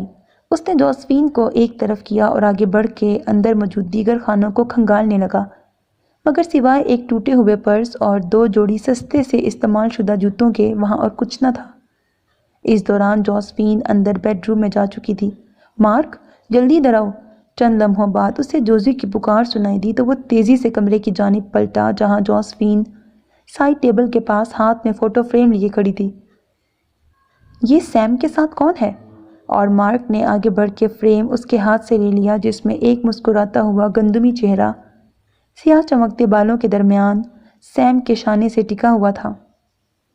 اس چہرے کو دیکھتے ہوئے مارک کی آنکھیں بے اختیاری کے عالم میں پھیل گئی تھیں اور اس کا دل دھک سے رہ گیا تھا۔ یہ تو ہائی بیوٹیفل۔ سامنے موجود چہرے کو خمار آلود نگاہوں سے تکتے ہوئے وہ اس کی جانب جھکا تو اس کے برابر کھڑے مارک نے بے اختیار اس کا بازو تھام لیا۔ سیم، اس کی تنبیہی پکار پہ گلاس ہاتھ میں تھامے کھڑے سیم نے بدمزگی سے اس کی جانب دیکھا۔ کیا سیم، دیکھ نہیں رہے ہمارے سامنے کیسی حسین خاتون کھڑی ہیں؟ اور اس کی اس برملا تعریف پہ جہاں مقابل کے چہرے پہ مسکراہٹ دوڑ گئی، وہیں مارک ایک گہرا سانس لے کے رہ گیا۔ اس نے ہاتھ کے اشارے سے سامنے کھڑی لڑکی کو جانے کے لیے کہا تو وہ مسکراہٹ دباتی وہاں سے ہٹ گئی۔ تم بنا کتنے بدذوق آدمی ہو، آج تو جوزی بھی تمہارے ساتھ نہیں۔ سیم نے ایک بڑے سے گھونٹ میں گلاس ختم کرتے ہوئے پاس سے گزرتے ویٹر کو تھمایا۔ مارٹنی، اس کے نئے آرڈر پہ مارک نے بے اختیار اسے گھورا۔ تم غالباً اس پارٹی کے میزبان ہو، مارک نے جتایا۔ تو یہ کہ کچھ تو حواس قائم رہنے دو۔ اور مارک کے یوں جل کے کہنے پہ وہ کہا لگا کے ہنس پڑا۔ جیسے مہمان ویسا میزبان، یہ میری فریڈم پارٹی ہے اور میں یہاں پوری آزادی سے انجوائے کرنا چاہتا ہوں، صرف انجوائے۔ وہ اپنی بات کر کے ایک طرف بنائے گئے اسپیشل ڈانس فلور کی جانب تھرکتا ہوا بڑھ گیا تو مارک اس کی دیوانگی پر بے اختیار مسکرا دیا۔ آج یہاں شہر کے بہترین ہوٹل میں سیم نے اپنی اور سوزی کی طلاق کی خوشی میں اپنے تمام دوستوں کو بہت بڑی پارٹی دی تھی۔ 2.5 سال قبل ان دونوں کے متعلق کبھی کوئی یہ سوچ بھی نہیں سکتا تھا کہ محض 30 ماہ بعد ان کی اس طوفانی محبت کا اختتام اس نقطے پہ آ کے ہوگا۔ سوزی سیم کے دل کو اور سیم سوزی کے دل کو ایسا اور اس حد تک بھایا تھا کہ دونوں نے اپنی فیملیز کے خلاف جا کے ایک دوسرے سے شادی کر لی تھی۔ شادی کے بعد دونوں نے بڑے بھرپور محبت بھرے انداز میں اپنی نئی زندگی کا آغاز کیا تھا، لیکن پھر وہی ہوا تھا جو اس سرد معاشرے میں ہوتا آیا ہے۔ رفتہ رفتہ ان کی محبت اپنی رعنائی کھونے لگی تھی، دونوں کا دل ایک دوسرے سے بھرنے لگا تھا اور دونوں نے ہی اپنی دلچسپیوں کے نئے سامان ڈھونڈ لیے تھے، یہاں تک کہ وہ ایک دوسرے سے جان چھڑانے کے شدت سے خواہش مند ہو گئے تھے۔ مگر مسئلہ یہ تھا کہ طلاق کی صورت میں سیم کو یہاں کے قوانین کے مطابق اپنی ساری جائیداد سے ہاتھ دھونا پڑتا، جو اسے کسی طور منظور نہ تھا۔ رات دن کی سوچ بچار اور وکیل کے مشورے سے سیم کو ایک حل سوجھ ہی گیا۔ اس نے نہایت ہوشیاری سے اور مارک کے بھروسے پر غیر قانونی ڈاکیومنٹس بنوا کر عدالت میں خود کو مارک کا مقروض ظاہر کر دیا۔ یوں سوزی کے ہاتھ سوائے آزادی کے پروانے کے اور کچھ نہ آ سکا اور سیم اپنی دوہری کامیابی کے نشے میں خوشی سے جھوم اٹھا۔ اس کی زندگی سے سوزی نام کی پریشانی بغیر کسی نقصان کے دور ہو گئی تھی۔ اسے فی الوقت اور کیا چاہیے تھا؟ اپنی اسی کامیابی کو سیلیبریٹ کرنے کے لیے اس نے اپنے دوستوں کی فرمائش پہ آج شہر کے مشہور ہوٹل میں پول سائٹ پر بہترین پرائیویٹ پارٹی ارینج کروائی تھی، جہاں مہمانوں کی تفریح کے لیے شراب اور شباب دونوں کی کمی نہ تھی۔ نتیجتاً اس وقت ہوٹل کے پول ایریا میں رونق اپنے عروج پر تھی۔ فلک شگاف میوزک اور جلتی بجھتی لائٹوں کے درمیان کئی جوڑے ایک طرف بنائے گئے خاص ڈانس فلور پہ محو رقص تھے۔ جوزفین چونکہ شہر سے باہر اپنی بہن سے ملنے گئی ہوئی تھی، اس لیے وہ سیم کی اس پارٹی میں شریک نہ ہو سکی۔ سیم اپنے کہے کے مطابق ڈانس فلور پہ پوری آزادی سے انجوائے کر رہا تھا۔ اس کی حرکتوں نے جلد ہی مارک کو بھی اس کے ساتھ شامل ہونے پہ مجبور کر دیا۔ سبھی بڑے بھرپور انداز میں کھانے پینے اور خاص طور پر بلوائی گئی ڈانسرز میں مگن تھے۔ ایسے میں ان کے چند دوستوں کو نئی شرارت سوجی تو انہوں نے مارک کو اٹھا کر پول میں پھینک دیا۔ اس کے بعد تو جیسے وہاں نیا تماشا شروع ہو گیا۔ ایک کے بعد ایک سبھی پول میں گوتے کھانے لگے تھے۔ پاگلوں کی طرح ہنستا سیم اپنی باری بھگتا کے ڈگمگاتے قدموں سے پول سے باہر آیا تو ایک نازک سی لڑکی اس سے آ ٹکرائی۔ دیکھ کے ڈارلنگ، اس کے شانوں پہ ہاتھ رکھے سیم نے نظریں اٹھائیں اور بے اختیار چونک گیا۔ ارے تم تو وہی خوبصورت خاتون ہو۔ تیکھے نقوش سے سجے گندمی چہرے پہ نظریں جمائے وہ مسکرا کے بولا تو وہ بھی مسکراتی ہوئی سنبھل کر پیچھے ہٹی۔ جی میں وہی ہوں مسٹر سیم۔ اور سیم اس کے غیر ملکی لہجے میں اپنا نام سن کے چونک گیا۔ تم میرا نام کیسے جانتی ہو؟ کیونکہ آپ اس پارٹی کے میزبان ہیں اور میں یہاں آپ کی اور آپ کے مہمانوں کی خدمت پہ مامور ہوں۔ اس کی بات پر پہلی بار سیم کی نظریں اس کے چہرے سے ہٹ کر اس کے جسم پر سجے ویٹریس کی یونیفارم پہ جا ٹھہری، لیکن محض لمحہ بھر کو۔ اگلے ہی پل وہ دوبارہ اس کے پرکشش چہرے کی جانب لوٹ آئیں۔ تمہیں کس بیوقوف نے ویٹریس بنایا ہے؟ آنکھوں میں ستائش لیے وہ مسکراتے ہوئے بولا تو وہ کھلکھلا کے ہنس پڑی۔ اس کے سفید موتیوں کے سے دانت اور چہرے پر پھیلتی چمک نے سامنے کھڑے سیم کو مبہوت سا کر دیا۔ وہ کسی ٹرانس کی کیفیت میں یک ٹک اسے دیکھے گیا تو اس کی ہنسی کو بریک لگ گیا۔ تمہارا نام کیا ہے؟ اس کے گمبھیر لہجے پر مقابل کے گالوں پر ہلکی سی سرخی اتر آئی۔ اورین۔ اورین؟ فرام؟ وہ جان گیا تھا کہ وہ امریکن نہ تھی۔ From Spain. اوکے، تو اورین فرام اسپین، کیا تم میرے ساتھ ڈانس کرو گی؟ شوق نظروں سے اسے تکتے ہوئے سیم نے مسکرا کر اس کی جانب ہاتھ بڑھایا تو اس کی سیاہ آنکھوں میں حیرت اتر آئی۔ مگر میں یہاں ڈیوٹی پہ۔ تمہاری یہاں ڈیوٹی صرف میری بات ماننا ہے، سو بتاؤ میرے ساتھ ڈانس کرو گی؟ اس کی بات کاٹتے ہوئے سیم نے اپنا سوال دہرایا تو اورین کے پاس مزید انکار کی کوئی وجہ نہ تھی۔ اس نے جھجکتے ہوئے سیم کے ہاتھ پہ اپنا ہاتھ رکھ دیا جسے اس نے دھیرے سے لبوں سے لگا کر اورین کے چہرے کو سرخ ہونے پر مجبور کر دیا۔ وہ اسے اپنے ساتھ لیے ڈانسنگ فلور پہ چلا آیا اور سب کی حیرت بھری نظروں کی پرواہ کیے بنا اس کے ساتھ ڈانس کرنے لگا، یہاں تک کہ رات دھیرے دھیرے ڈھلنے لگی مگر سیم کی باہوں نے اسے خود سے دور نہ جانے دیا۔ اور جب صبح کے وقت پارٹی اپنے اختتام کو پہنچی تو وہ مدہوش سا اورین کو ساتھ لگائے اپنی شاندار گاڑی میں جا بیٹھا۔ اس وقت پارکنگ میں موجود اس کے سبھی دوست یہ بات بخوبی جانتے تھے کہ دونوں کی منزل فی الوقت ایک ہی ہے۔ مارک، تم صحیح کہتے ہو، وہ یہاں شفٹ ہو چکی ہے، پورے گھر میں اس کی چیزیں موجود ہیں۔ لاؤنج سے آتی جوزفین کی آواز نے مارک کو ایک گہرا سانس لینے پہ مجبور کر دیا۔ اس نے سائڈ ٹیبل پہ دھرے فوٹو فریم پہ سے نظریں ہٹائیں اور بیڈ پر سے اٹھ کھڑا ہوا۔ سیم کی اس رازداری نے حقیقتاً اسے دھچکا پہنچایا تھا۔ جب سے ان دونوں کی دوستی اعتبار کی ایک خاص منزل کو پہنچی تھی، انہوں نے کبھی بھی ایک دوسرے سے کوئی بات نہیں چھپائی تھی۔ پھر اس معاملے میں سیم نے ایسا کیوں کیا تھا؟ وہ سمجھنے سے قاصر ہونے کے ساتھ ساتھ دل میں دکھی اور جوزفین کے سامنے عجیب سی شرمندگی بھی محسوس کر رہا تھا۔ حالانکہ ساری تفصیل سننے کے بعد اس نے ایسی کوئی بات نہیں کی تھی، مگر پھر بھی سیم کی اس حرکت نے اسے اندر ہی اندر نادم کر دیا تھا۔ صرف چیزیں ہی موجود ہیں، وہ محترمہ یہاں بھی شفٹ ہو گئی ہیں۔ مارک باہر آیا تو اندر کی تلخی نہ چاہتے ہوئے بھی لہجے میں اتر آئی۔ کیا مطلب؟ مطلب یہ ہے کہ یہ سب اسی کا کارنامہ ہے۔ تم یہ کیسے کہہ سکتے ہو؟ جوزفین نے حیرت سے غصے میں بھرے شوہر کا چہرہ دیکھا۔ حد ہے، تمہیں وہ یہاں کہیں یا سیم کے ارد گرد نظر آ رہی ہے؟ لیکن اس کا مطلب یہ تو نہیں کہ اس چوری میں اسی کا ہاتھ ہے۔ صرف اس چوری میں نہیں بلکہ سیم کے ساتھ ہونے والے حادثے میں بھی اس کا ہاتھ ہے۔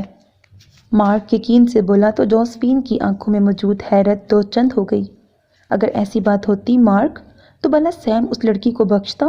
وہ تو ہوش میں آنے کے بعد سب سے پہلے اس کے خلاف رپورٹ لکھواتا۔ جوزفین کی بات پہ مارک ایک پل کو خاموش ہو گیا۔ تو پھر وہ کہاں ہے؟ اس نے نیا سوال اٹھایا۔ اب یہ تو سیم ہی بتا سکتا ہے۔ جوزی نے کندھوں کو خفیف سی جنبش دی اور سیم صاحب منہ سے کچھ پھوٹنے کو تیار نہیں۔ مارے اشتعال کے مارک نے پاس پڑی کرسی کو ٹھوکر لگائی۔ میں پولیس کو کال کر رہا ہوں، میں اس سارے گور دھندے سے تنگ آ چکا ہوں۔ جوزفین کو دیکھتے ہوئے اس نے غصے سے جیب سے سیل نکالا۔ بہتر ہوگا اگر تم یہ کام نہ کرو، جوزفین کے رسان سے کہنے پر اس کا ہاتھ ساکت ہو گیا۔ کیوں؟ کیونکہ یہ ہمارا کام نہیں۔ ہمارا کام صرف سیم کو جا کے مطلع کرنا ہے۔ آگے پولیس کو کال کرنا یا نہ کرنا اس کا ذاتی فیصلہ ہے۔ اس نے دھیمے لہجے میں اسے سمجھایا تو مارک نے ایک گہرا سانس لیا۔ جوزفین ٹھیک کہہ رہی تھی۔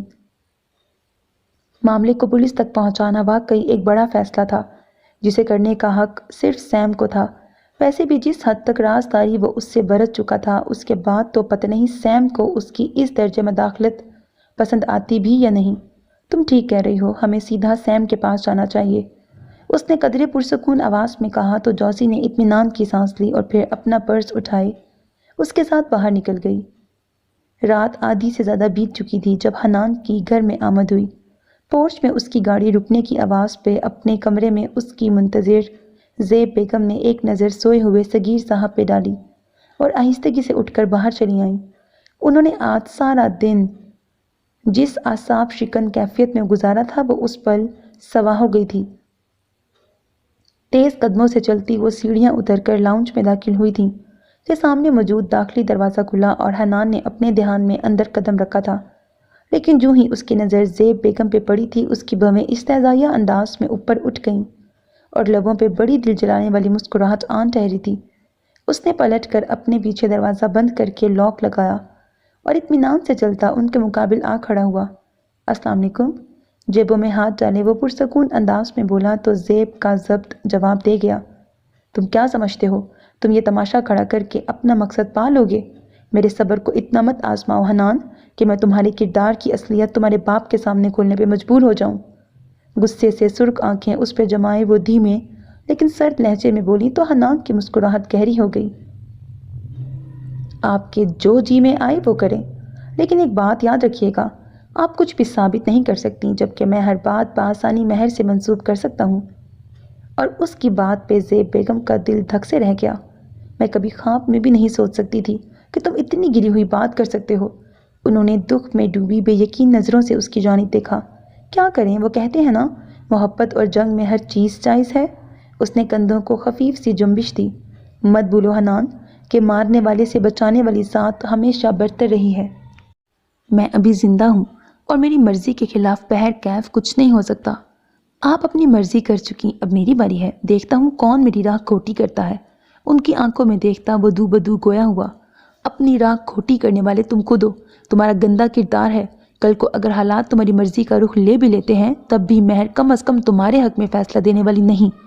انہوں نے ہر لحاظ بالائے طاق رکھ کر سچائی کا آئینہ اس کے سامنے رکھ دیا، لیکن وہ بجائے شرمندہ ہونے کے طنزیہ انداز میں مسکرا دیا۔ یہ آپ کی بھول ہے، میں نے آپ سے کہا تھا کہ اس لڑکی کو میری ضد مت بنائیں، مگر آپ نے میری بات نہیں سنی۔ اب دیکھیں میں آپ لوگوں کی ہر خوش فہمی کا کیسے خاتمہ کرتا ہوں۔ اس کی بات اور انداز پہ زیب بیگم کا دل اذیت سے بھر گیا۔ تم میری ہر خوش فہمی کا خاتمہ بہت پہلے کر چکے ہو حنان، کاش کہ تم میری آزمائش بننے کے بجائے میرا مان، میرا فخر بنے ہوتے تو شاید آج وقت کچھ اور ہوتا۔ ایسا مان اور فخر بننے سے بہتر ہے کہ میں آپ کی آزمائش بنا رہوں۔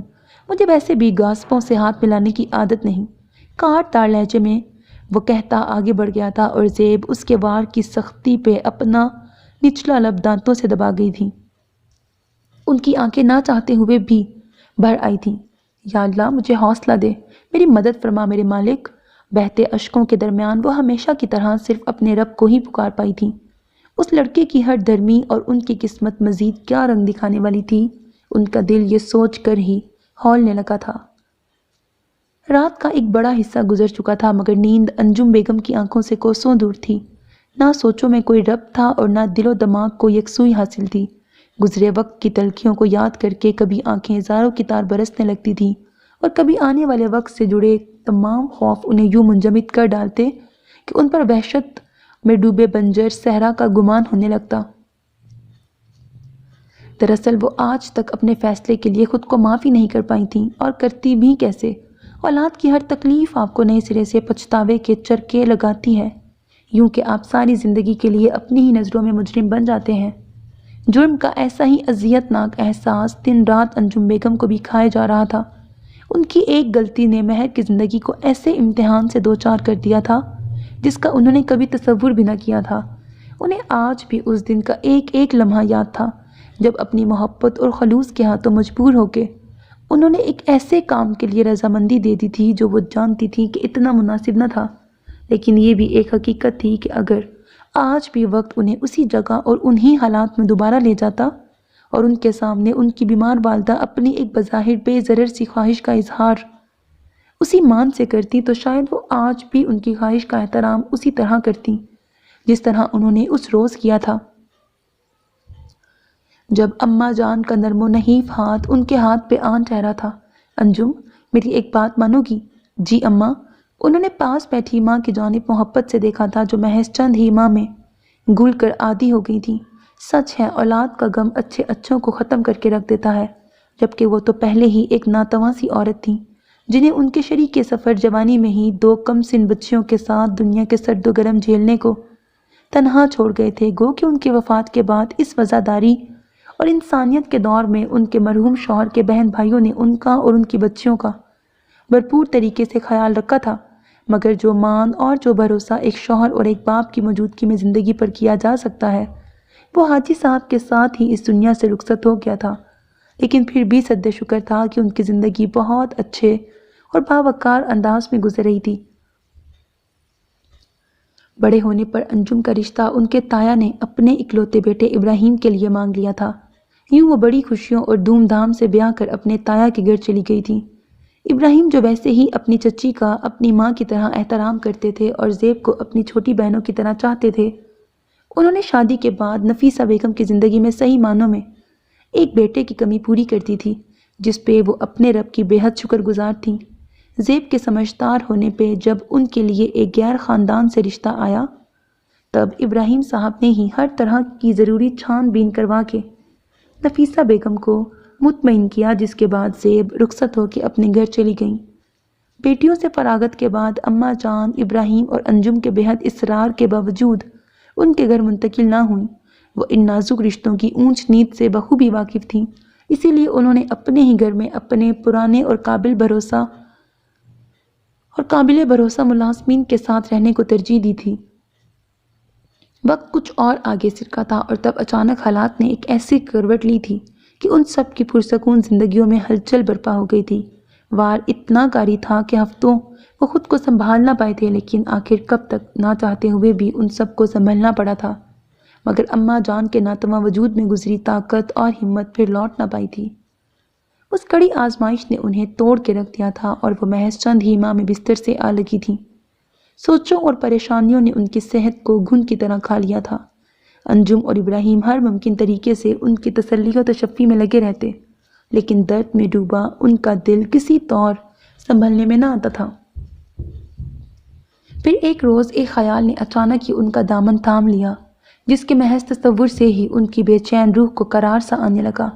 اس روز انہوں نے سیر ہو کے کھانا بھی کھایا اور زیب سے ڈھیر ساری باتیں بھی کیں، اور جب شام میں انجم نے چکر لگایا تو ان کے اصرار پر وہ دونوں بیٹیوں کے سہارے اپنے کمرے سے نکل کر لان میں آ بیٹھیں، اور تب انہوں نے اپنے دل کی بات کہنے کو بیٹی کا ہاتھ تھام لیا تھا۔ تم لوگ مجھے میرے نواسہ نواسی کی خوشی میری زندگی میں ہی دکھا دو۔ میں سمجھی نہیں اماں۔ انجم نے الجھی نظروں سے ماں کا پر امید چہرہ دیکھا۔ میں چاہتی ہوں مہر اور ہنی کا نکاح ہو جائے۔ اور ان کی بات پہ دونوں بہنیں چونک گئیں۔ مگر اماں وہ دونوں تو بھی بچے ہیں، انجم حیرت سے مسکرائیں۔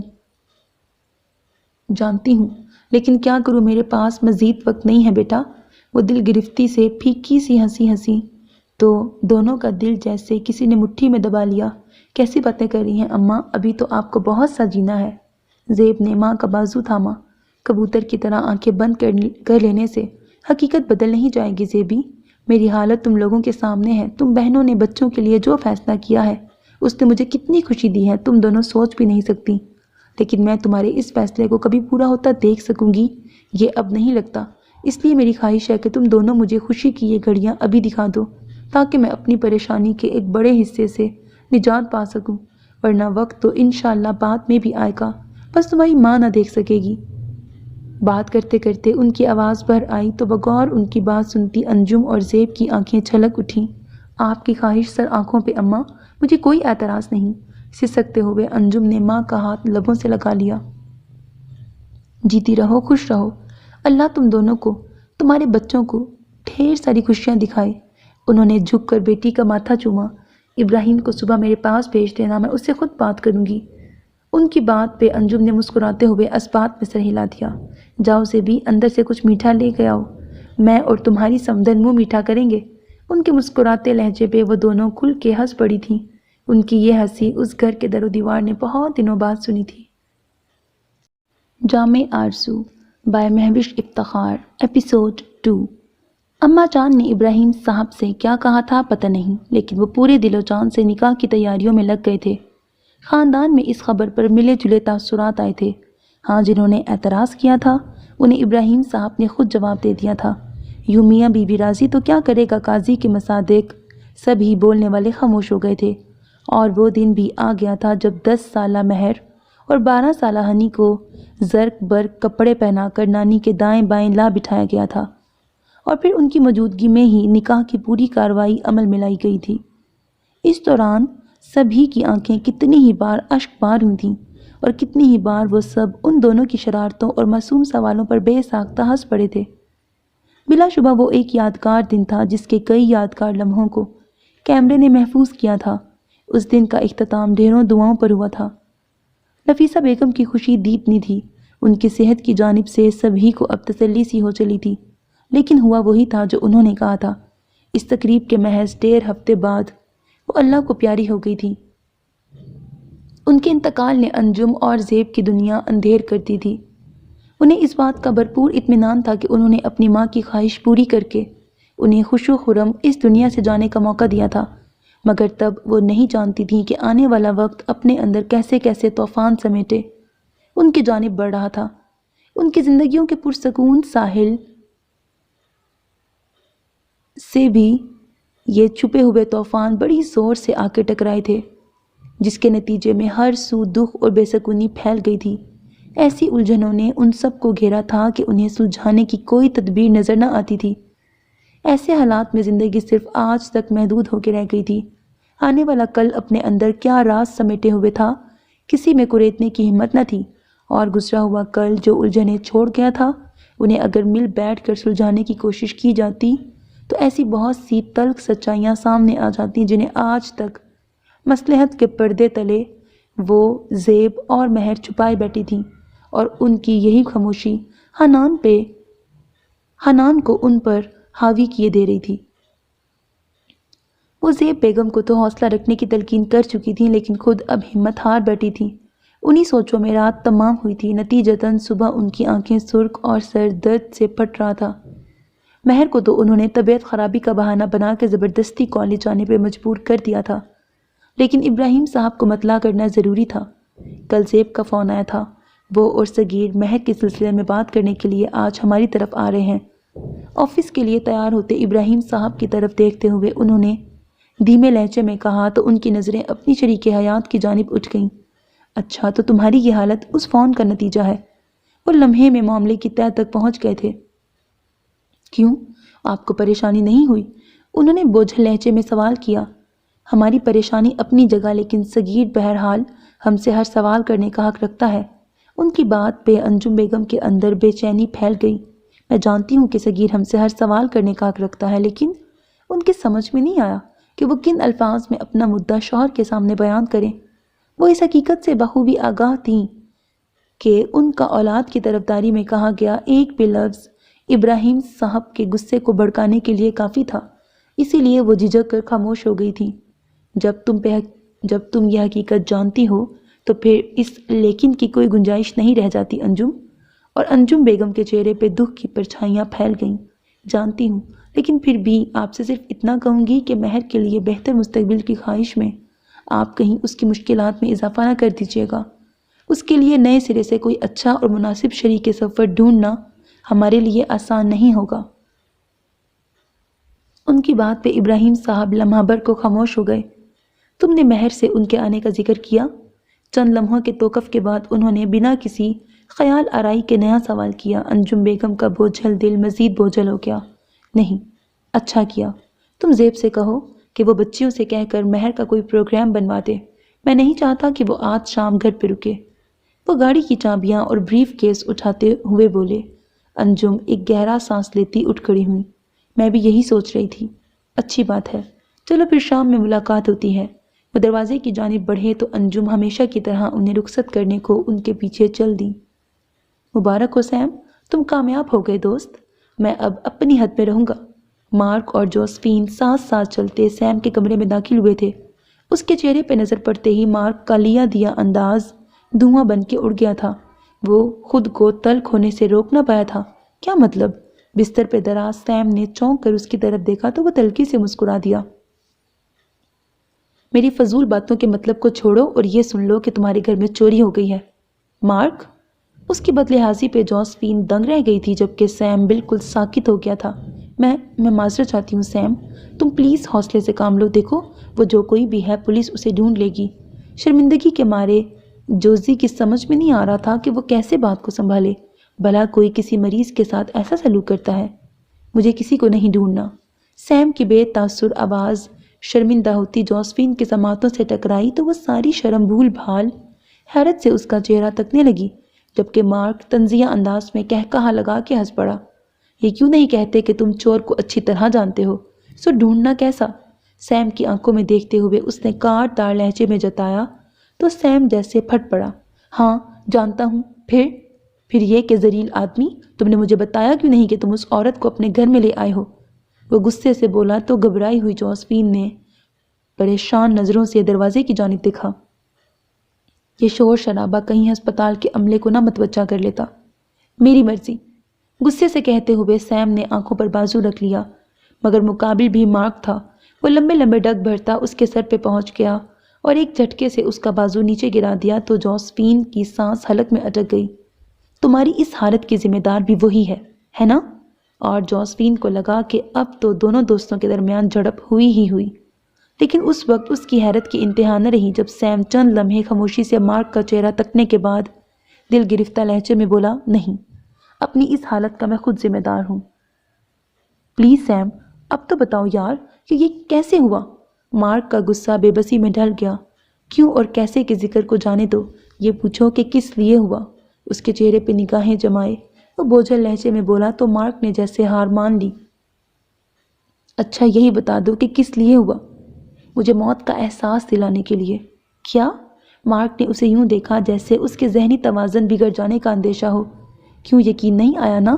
اس کے تاثرات پہ سیم کے لبوں پر پھیکی سی مسکراہٹ پھیل گئی۔